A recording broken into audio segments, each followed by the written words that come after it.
Hi, I am Satish. हमारी पिछली videos में मैंने आपको सारे के सारे टेंसेस फिंगर्स पे ही याद करने सिखाए थे।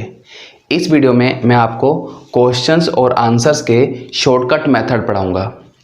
बहुत सारे स्टूडेंट्स जो स्कूल या कॉलेज में पढ़ते हैं, जब उन्हें एग्ज़ाम्स आते हैं, एग्ज़ाम्स में उन्हें क्वेश्चंस के आंसर्स आते हैं, बट टेंसेस की पूरी नॉलेज ना होने के कारण उन्हें पूरे मार्क्स नहीं मिल पाते हैं। अगर आप मेरी इस वीडियो को 2 से 3 बार पूरा देख लोगे और मेरे इन फॉर्मूलाज की 10 से 15 दिन प्रैक्टिस कर लोगे तो शायद अगली बार आपको ये प्रॉब्लम नहीं आएगी। तो आइए स्टार्ट करते हैं। हमारी पिछली वीडियोस में मैंने आपको बताया था हिंदी या पंजाबी में हमें लास्ट वर्ड से टाइम का पता चलता है। जैसे यहाँ पे खेलता हूँ से मुझे पता चल रहा है, यहाँ पे प्रेजेंट की बात हो रही है। खेला था से मुझे पता चल रहा है, यहाँ पे पास्ट की बात हो रही है। और खेलूंगा से मुझे पता चल रहा है, यहाँ पे फ्यूचर की बात हो रही है। इसी तरह से मैंने आपको बताया था इंग्लिश में ऐसा नहीं होता। इंग्लिश में हमें सेकंड वर्ड से टाइम का पता चलता है। जैसे यहाँ पे प्ले सेकंड वर्ड है, प्ले से मुझे पता चल रहा है, यहाँ पे प्रेजेंट की बात हो रही है। इसी तरह से यहाँ पे प्लेड सेकंड वर्ड है, प्लेड से मुझे पता चल रहा है, यहाँ पे पास्ट की बात हो रही है। और इसी तरह से यहाँ पे विल सेकंड वर्ड है और विल से मुझे पता चल रहा है, यहाँ पे फ्यूचर की बात हो रही है। अब आपको एक बात याद रखनी है, जब हम किसी से क्वेश्चन पूछते हैं तो क्वेश्चन में हमें फर्स्ट वर्ड से टाइम का पता चलता है।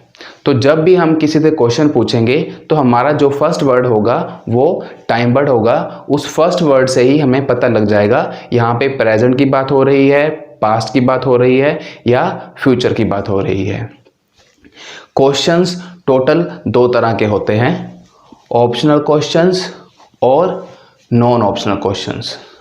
ऑप्शनल क्वेश्चंस वो क्वेश्चंस होते हैं जिनका आंसर हम हाँ या ना में करते हैं। जैसे मान लीजिए मैं आपसे पूछता हूँ, क्या आप क्रिकेट खेलते हो?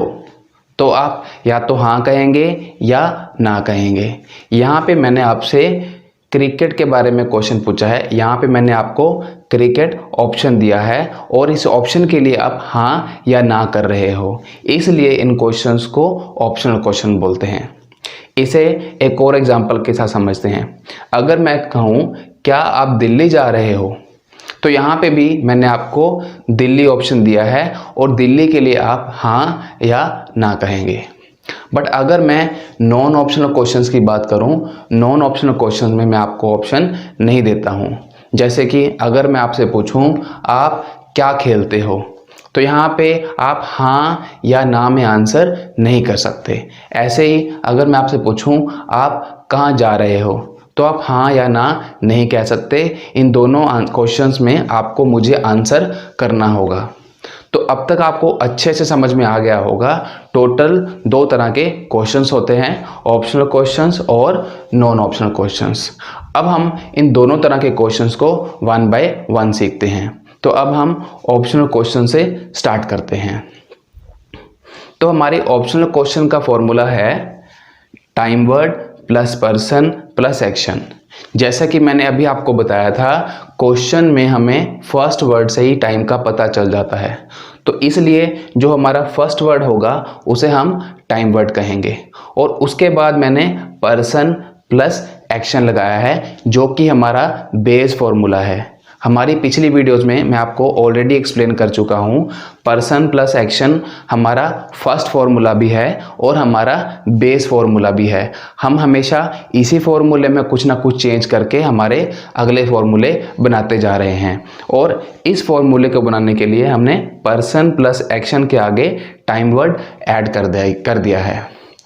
तो अब हम इस फॉर्मूले की प्रैक्टिस करते हैं। इस फॉर्मूले की प्रैक्टिस के लिए आपको क्या करना है, सबसे पहले आपको अपनी नोटबुक में ये वाला फॉर्मूला लिखना है, time word plus person plus action. उसके बाद आपको ये सारे टाइम वर्ड्स लिख लेने हैं। ये सारे वर्ड्स इंग्लिश में टाइम वर्ड्स हैं, क्योंकि ये वर्ड्स हमें टाइम बताते हैं।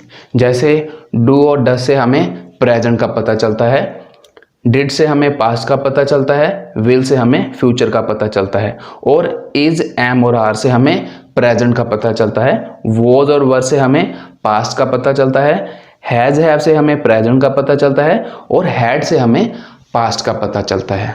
तो जब भी आपको इस फॉर्मूले की प्रैक्टिस करनी है तो सबसे पहले आपने time word plus person plus action लिख लेना है, और आपको ये सारे टाइम वर्ड्स लिख लेने हैं।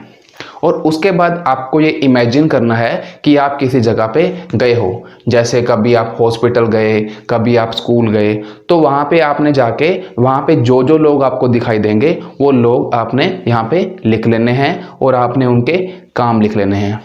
फॉर एग्ज़ाम्पल मान लीजिए अब मैं एक हॉस्पिटल में गया, तो हॉस्पिटल में सबसे पहले गेट पे मुझे गार्ड दिखाई देगा गार्ड दिखाई देगा, और गार्ड क्या करता है, गार्ड हमें वॉच करता है। तो हमने क्या करना है, जो जो लोग हमें दिखाई देते जाएंगे हमने वो लोगों के नाम और उनके काम लिखते जाने हैं, क्योंकि वो लोग पर्सन्स हैं और जो वो काम करते हैं वो उनके एक्शंस हैं।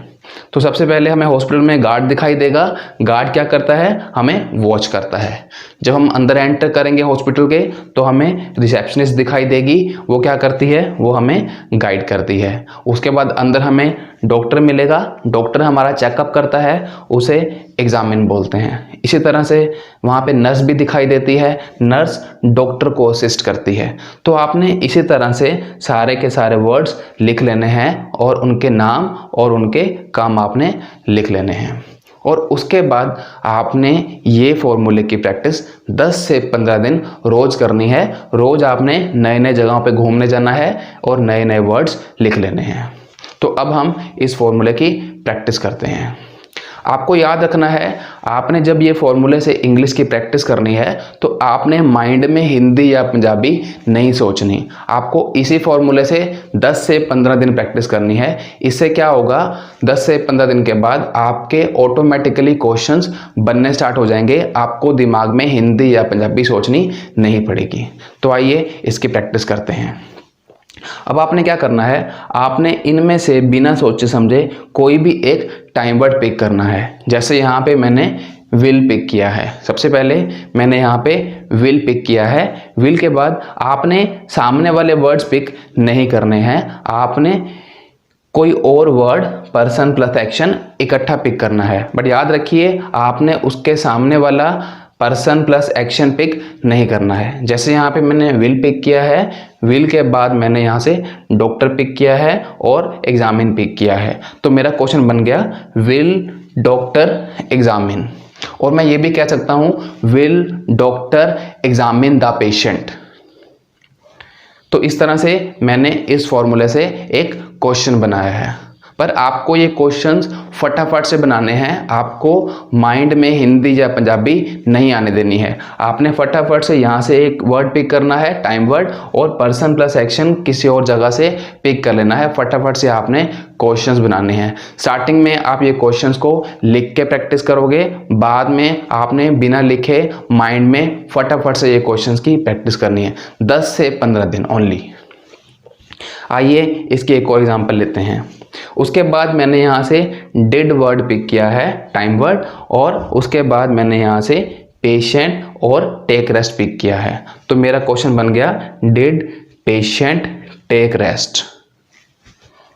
इसी तरह से उसके बाद मैंने यहाँ से आर पिक किया है, आर के बाद मैंने यहाँ से पीपल पिक किया है। आर पीपल, यहाँ पे वेट वर्ड है, पर मुझे पता है जहाँ पे हम इज, एम या आर यूज़ करते हैं उसमें एक्शन के साथ हम आईएनजी लगाते हैं, जो कि मैं आपको हमारी पिछली वीडियो में ऑल टेंसेज में सिखा चुका हूँ। तो आपको याद रखना है, जब भी आप इज एम आर पिक करोगे तो इज एम आर के साथ जो एक्शन आप पिक करोगे, एक्शन के साथ आपने आईएनजी लगाना है।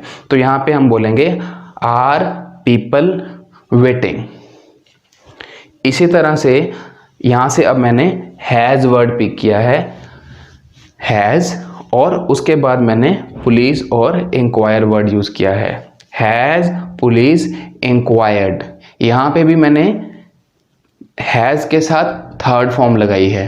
ये भी मैंने आपको पिछली वीडियो में एक्सप्लेन कर दिया था। जहाँ पे हम हैज़ हैव यूज़ करते हैं उसके साथ हमें थर्ड फॉर्म लगानी होती है, क्योंकि ये हमारा हमारी थर्ड फिंगर में आता है, ये हमारा परफेक्ट फॉर्मूला है।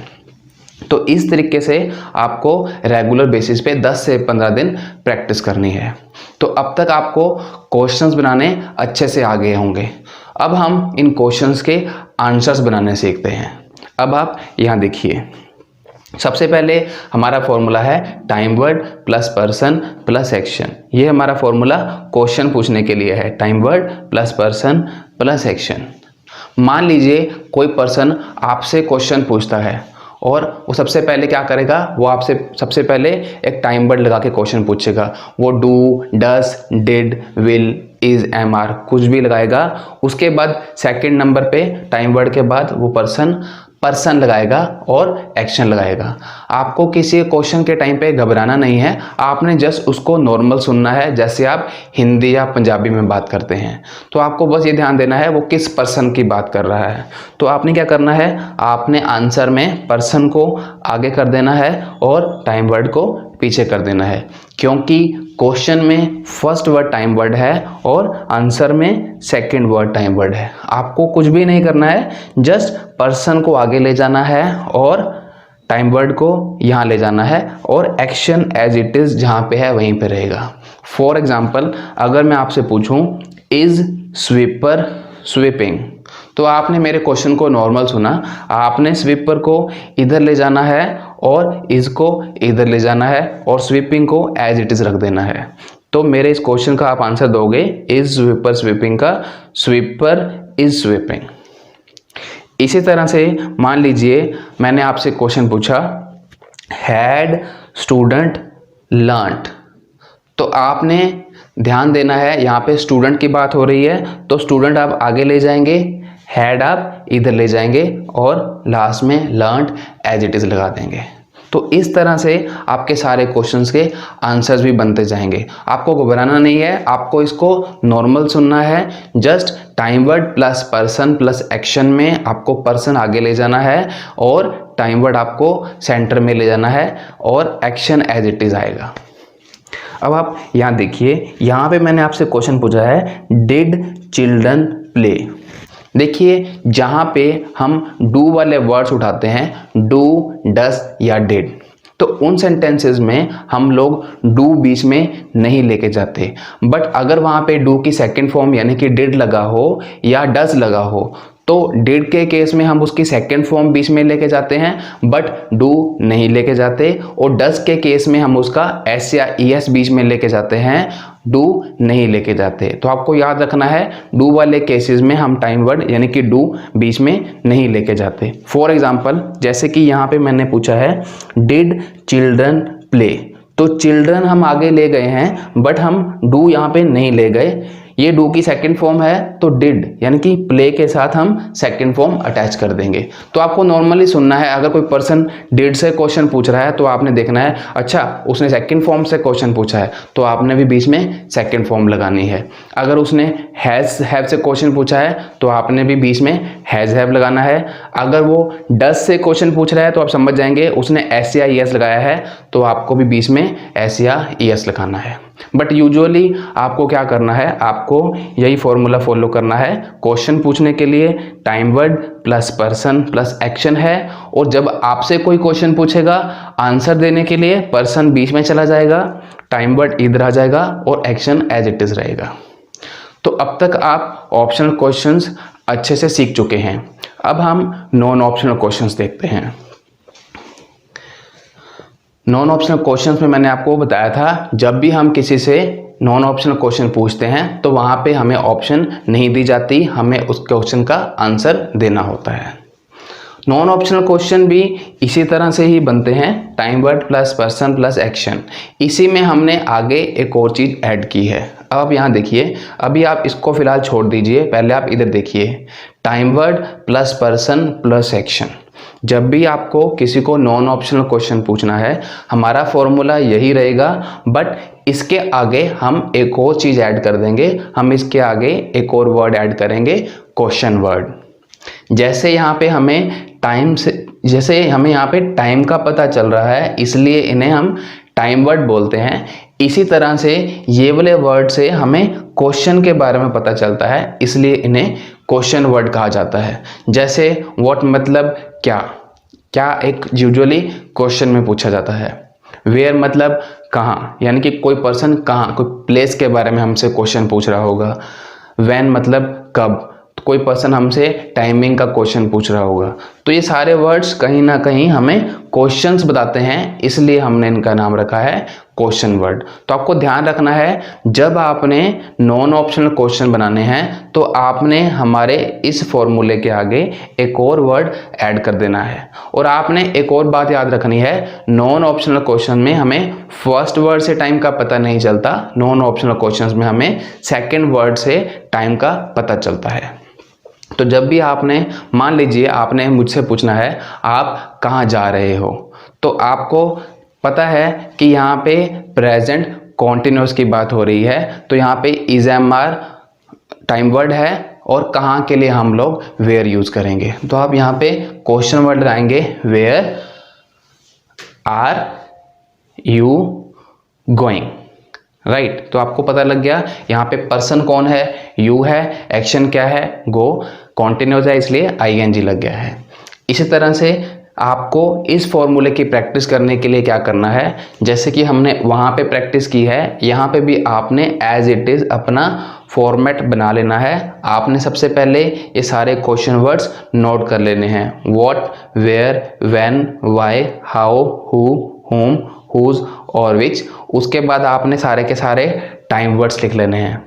टाइम वर्ड से हमें टाइम का पता चलता है। उसके बाद जैसे आप किसी जगह पे घूमने गए तो आपने सारे के सारे पर्सन्स लिख लेने हैं। यहाँ पे मैं स्कूल में घूमने गया हूँ, तो स्कूल में मुझे सबसे पहले कौन दिखाई देगा, मुझे सबसे पहले गार्ड दिखाई देगा, और वो गार्ड क्या करता है, वॉच करता है। उसके बाद जब मैं एंटर करूँगा तो मुझे टीचर दिखाई देगा, टीचर क्या करता है, टीचर हमें टीच करता है। उसके बाद हमें प्रिंसिपल मिलते हैं, प्रिंसिपल मैनेज करते हैं स्कूल या कॉलेज को। उसके बाद स्टूडेंट्स वहाँ पे स्टडी करते हैं, चिल्ड्रन वहाँ पे प्ले करते हैं। तो जो जो आपको लगता है कि मुझे स्कूल में दिखाई दे रहा है या जहाँ पे भी आप घूमने जाएंगे, आपने इन सारे फॉर्मूलाज की 10 से 15 दिन प्रैक्टिस करनी है। बट इसकी प्रैक्टिस करने के लिए सबसे पहले आपको 1 वीक के लिए पहले इसकी प्रैक्टिस करनी है। अदरवाइज क्या होगा, आप दोनों में कंफ्यूज हो जाएंगे, आपको दोनों में से कुछ भी क्लियर नहीं होगा।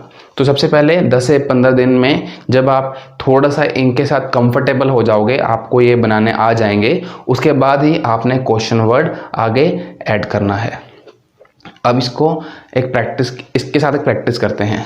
अब यहाँ पे मैंने सबसे पहले व्हाट वर्ड उठाया है, व्हाट। उसके बाद दूसरा वर्ड मैंने इसके सामने वाला नहीं पिक किया है, यहाँ से मैंने विल पिक किया है। एक वर्ड आपने यहाँ से पिक करना है, दूसरा वर्ड कोई भी यहाँ से पिक करना है, और तीसरा वर्ड कोई भी आपने ऐसे पिक करना है। जैसे कि मैंने पिक किया है व्हाट, विल, उसके बाद मैंने चिल्ड्रन और प्ले पिक किया है, व्हाट विल चिल्ड्रन प्ले। और इस क्वेश्चन का आंसर यस या नो नहीं आएगा।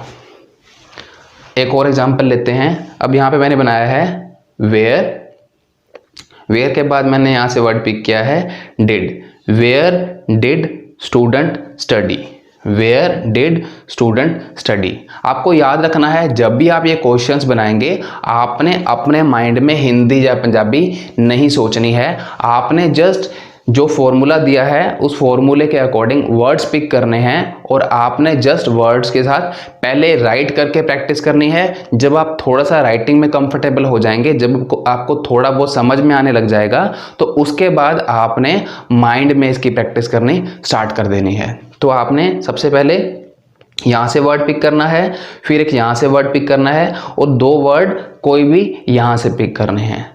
एक और एग्जांपल लेते हैं, जैसे कि मैंने यहाँ से पिक किया है हाउ, यहाँ से मैंने पिक किया है विल, और उसके बाद मैंने स्वीपर पिक किया है यहाँ से। हाउ मैंने यहाँ से पिक किया है, विल मैंने यहाँ से पिक किया है, स्वीपर और स्वीप मैंने यहाँ से पिक किया है। तो मेरा क्वेश्चन बना हाउ विल स्वीपर स्वीप। इस तरह से आपने अपनी रेगुलर प्रैक्टिस करनी है। इसकी एक और एग्जांपल लेते हैं। यहाँ से मैंने फिर वाई पिक किया है, वाई के बाद मैंने यहाँ से इस पिक किया है। जैसे कि मैंने आपको बताया था, जहाँ पे इज एम आर आ जाएगा तो मुझे पता है ये कॉन्टिन्यूस की बात हो रही है, तो इसके अंदर मुझे एक्शन के साथ ing लगाना है। तो मैंने यहाँ पे वाई इज टीचर के साथ टीचिंग वर्ड यूज़ किया है। यहाँ से मैंने टीचर वर्ड पिक किया है और टीच के साथ मैंने ing लगा दिया है, क्योंकि मुझे यहाँ पे पता है यहाँ पे इज एम आएगा, एक्शन के साथ ing आएगा। तो अब तक आपको नॉन ऑप्शनल क्वेश्चंस भी बनाने आ गए होंगे। तो अब हम इनके आंसर्स देना सीखते हैं। मान लीजिए आपसे कोई पर्सन ये वाला क्वेश्चन पूछता है, जैसे व्हाट विल चिल्ड्रन प्ले। तो आपको इन क्वेश्चंस में भी घबराना नहीं है, इन क्वेश्चन का आंसर देने का फॉर्मेट भी वही है। आपको इसको भी नॉर्मल सुनना है। अभी फिलहाल व्हाट को आपने नहीं सुनना है, व्हाट को आपने साइड पर रख देना है। आपने इसी को देखना है, विल चिल्ड्रन प्ले। तो यहाँ पे चिल्ड्रन इधर आ जाएगा और विल उधर चला जाएगा, प्ले एज इट इज आएगा, जैसे कि मैंने आपको यहाँ पे समझाया था इस क्वेश्चन का आंसर देने के लिए। और व्हाट का आंसर आप लास्ट में देंगे। तो आप बोलेंगे चिल्ड्रन विल प्ले।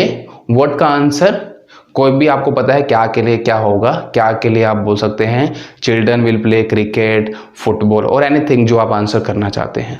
तो इसको भी आपने नॉर्मल सुनना है। थोड़े दिन जब आप इन क्वेश्चंस की प्रैक्टिस कर लेंगे 10 से 15 दिन, तो आपको अच्छे से प्रॉपरली इनके क्वेश्चन के आंसर्स देने आ जाएंगे। अगर आप स्कूल स्टूडेंट हैं या कॉलेज स्टूडेंट हैं तो नेक्स्ट टाइम आपको ये प्रॉब्लम नहीं आएगी। अब हम यहाँ पे देखते हैं। तो मैं एक बार यहाँ पे फिर से समझा देता हूँ। हमारा जब भी आपसे कोई पर्सन क्वेश्चन पूछेगा, question word plus time word plus person plus action, यानी कि पर्सन आपसे कुछ इस तरीके से क्वेश्चन पूछेगा, जैसे वेयर डिड स्टूडेंट स्टडी।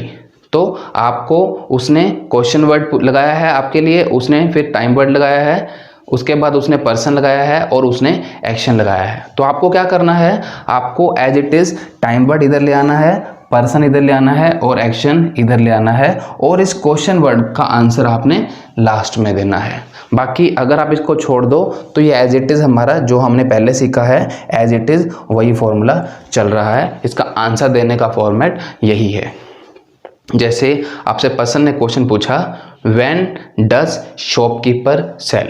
और डज के केस में मैंने आपको बताया था डू बीच में नहीं जाता है, वहाँ पे सिर्फ एस और ES ही बीच में जाता है। डू किसी भी कंडीशन में बीच में नहीं जाता। हाँ, अगर आपसे कोई नेगेटिव क्वेश्चन पूछता है, नेगेटिव क्वेश्चन में चाहे वो डिड से पूछ रहा है, चाहे वो डू से पूछ रहा है, चाहे वो विल से पूछ रहा है, वो वाला टाइम वर्ड बीच में जाता है और साथ में नोट लगता है। बट हाँ वाले आंसर्स में डू अंदर नहीं जाता। बट अगर डू के साथ SIS लगा हुआ है, SIS अंदर जाएगा। अगर डिड लगा हुआ है, डिड मतलब डू की सेकंड फॉर्म, तो सेकंड फॉर्म बीच में जाती है। तो अभी आपसे क्वेश्चन पूछा गया है, व्हेन डज शॉपकीपर सेल। अभी आप फिलहाल व्हेन को छोड़ दीजिए। तो सबसे पहले हम शॉपकीपर को यहाँ पे लेके जाएंगे। डज बीच में नहीं जाएगा, बट इसका SIS बीच में जाएगा। तो शॉपकीपर सेल के साथ मैं ये वाला S लगा दूंगा, शॉपकीपर सेल्स, और व्हेन का आंसर लास्ट में आएगा, इन द मॉर्निंग। इसी तरह से अगर मैं यहाँ पे, अब आप ये देखिए, what, where, when, why, how, ये 5 के लिए तो फॉर्मेट सेम रहेगा। हमारा क्वेश्चन पूछने का और आंसर देने का फॉर्मेट सेम रहेगा। बट अगर मैं हु, हुज, होम और विच की बात करूं, इसमें आपको थोड़ा सा माइंड लगाना पड़ेगा, क्योंकि इसमें आपको ये देखना पड़ेगा इसमें क्वेश्चन क्या है। अगर मैं हु की बात करूं, देखिए हु का मतलब ही कौन है। हु में एक पर्सन ने मुझे पर्सन की ऑप्शन ही नहीं दी है। जब बीच में पर्सन की ऑप्शन ही नहीं है तो मुझे उसका आंसर पर्सन के लिए ही देना है। तो उसको थोड़ा सा आपको अंडरस्टैंड करना पड़ेगा। यहाँ पे जैसे एक पर्सन पूछ रहा है हु डज मैनेज, या पर्सन आपसे पूछ सकता है हु मैनेजेस। तो इसमें हु आपसे पूछा गया है, ये बड़ा सिंपल सा क्वेश्चन होता है। हु मतलब आपने पर्सन का ही आंसर देना है, तो आपको वहाँ पे अंडरस्टैंड करके नॉर्मली उसका आंसर कर देना होता है। जैसे कि हु मैनेजेस, यहाँ पे आपको पता है पर्सन के लिए हु पूछा गया है, तो स्टार्टिंग में ही आप हु का आंसर दे देंगे। जैसे कि प्रिंसिपल मैनेजेस, प्रिंसिपल मैनेजेस। तो इन क्वेश्चंस में आपने कंफ्यूज नहीं होना है। उसके बाद अगर मैं विच की बात करूं, विच का मतलब होता है कौन सा। यहाँ पे हम किसी पर्सन की बात नहीं कर रहे होंगे, यहाँ पे हम किसी चीज़ की बात कर रहे होंगे। तो कौन सा कभी भी, जैसे हिंदी में अकेला नहीं होता है, ऐसे इंग्लिश में भी कौन सा कभी अकेला नहीं होता। जैसे मान लीजिए मैंने आपसे पेन के बारे में बात करनी है कि आप कौन सा पेन यूज़ करते हो, तो कौन सा के साथ मैंने पेन वर्ड यूज़ किया है। इसी तरह से विच भी कभी अकेला नहीं आएगा, विच के साथ भी कुछ ना कुछ आएगा। जैसे कि यहाँ पे मैंने विच के साथ कार लगाई है, तो विच कार। तो हमारा यहाँ पे क्वेश्चन वर्ड क्या है, विच कार। उसके बाद हमारा as it is same formula चल रहा है। विच कार इज क्या है हमारा टाइम वर्ड, ड्राइवर क्या है पर्सन, और एक्शन क्या है ड्राइव, क्योंकि ये इज एम आर लगा हुआ है, इसके साथ हमने आई एन जी लगाया हुआ है। Which car is driver driving. तो ये भी वैसा ही क्वेश्चन है। सबसे पहले यहाँ पे विच कार क्वेश्चन वर्ड है, इज टाइम वर्ड है, ड्राइवर पर्सन है और ड्राइविंग एक्शन है। तो मुझे इसका आंसर देने के लिए मुझे ड्राइवर यहाँ ले जाना है, इज यहाँ ले जाना है और ड्राइविंग यहाँ ले जाना है। ये भी जैसा मैंने आपको इधर सिखाया था, पर्सन आगे ले जाओ, टाइम वर्ड इधर ले जाओ और एक्शन इधर ले जाओ, सेम चीज़ है। लास्ट में आपने विच कार का आंसर देना है BMW। तो अब तक आप सारे क्वेश्चंस बनाने अच्छे से सीख चुके हैं। अगर आपको वीडियो अच्छी लगी हो, शेयर, लाइक एंड सब्सक्राइब जरूर करना। Thank you for watching the video.